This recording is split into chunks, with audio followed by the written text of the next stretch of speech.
We also have Ashok Sajjanar now joining us. Mr. Sajjanar, that's a very, very important update that one is looking at, because we do see the kind of turmoil that Bangladesh has seen, and it has not stopped ever since the ouster of Sheikh Hasina. And now this indoctrination, subtle indoctrination exercise that is also particularly aimed at the Indian students studying there becomes a knowledge of absolute importance. No, absolutely. Thank you very much, Griha. You are very right. This has been an area of concern for a long time. In fact, even before you would recall, Sheikh Hasina had come when it was the BNP government led by Begum Khalida Zia. We did have such elements in Bangladesh which were trying to indoctrinate people, particularly in the northeast, and also in terms of sending out people from there.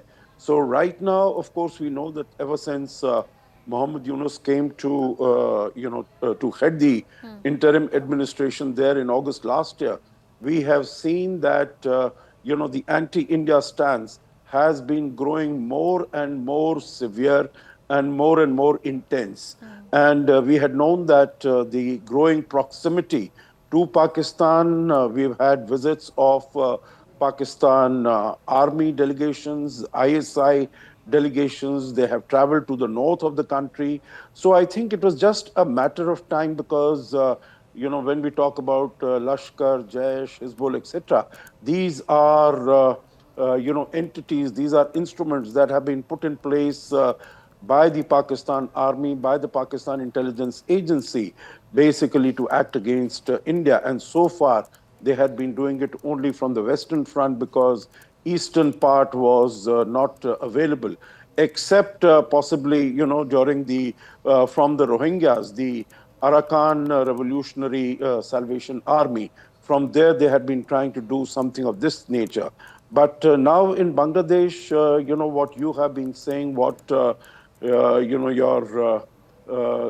the intel information that is coming in, that is a very worrying sign. And of course, India has been careful, but as far as the northeast is concerned, and as far as the western border with Bengal is concerned, I think we'll really have to be very, very careful and increase our surveillance of these areas and keep a tab on what is happening within Bangladesh also. Mr. Sajjanar, I'd also like to understand, because there have been more developments. There has been a criminal tribunal court that has slapped certain charges against Sheikh Hasina. Crime against humanity really underlines that entire charge. There's also mass murder charges that have been slapped against her. All of this is following close on the comments and the attacks that she has been making, where she said that the current administration under Mohammed Yunus has been acting as stooges of Pakistan and Pakistan ISI. So if we take a look at that statement that has been made by Ms. Hasina to now these developments that are coming to fore, how does one assess the situation? Basically, I think all these are trumped up charges that they have sort of, and I don't know whether it will be a fair trial, because who will be come forward to defend Sheikh Hasina and to defend the Home Minister and the IGP that have also been charged.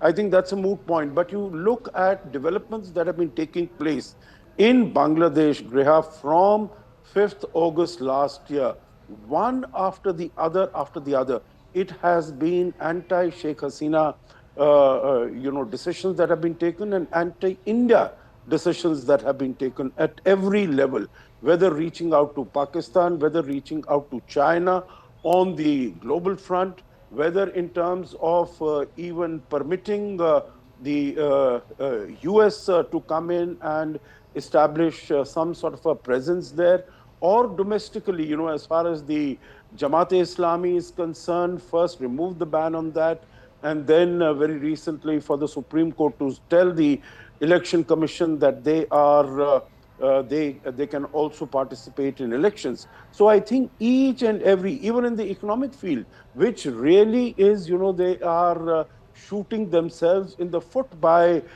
stopping import of yarn from India and stopping the use of certain land border checkposts.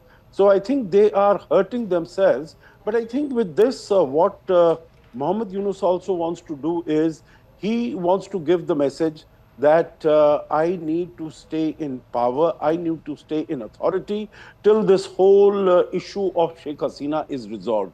And I think on that he will get the support of most of the players, most of the actors in Bangladesh. You know, whether it is the BNP, although it wants very quick elections, but I think if Sheikh Hasina and Awami League and some of our colleagues are in the dock, then of course they will be very supportive. Jamaat would be very supportive. The jihadis would be very supportive. So I think he would have the support of all these people, and maybe this is a ploy by him also, by Muhammad Yunus, to stay in power, although he finds that, you know, there are very strong elements and sections of Bangladesh society which have come out against him, protesting against him, because they want elections very quickly. The army also wants the elections very quickly, but he's been delaying it up to June of next year, because he says that all the reforms that he has initiated, that they should be completed before any elections can be held.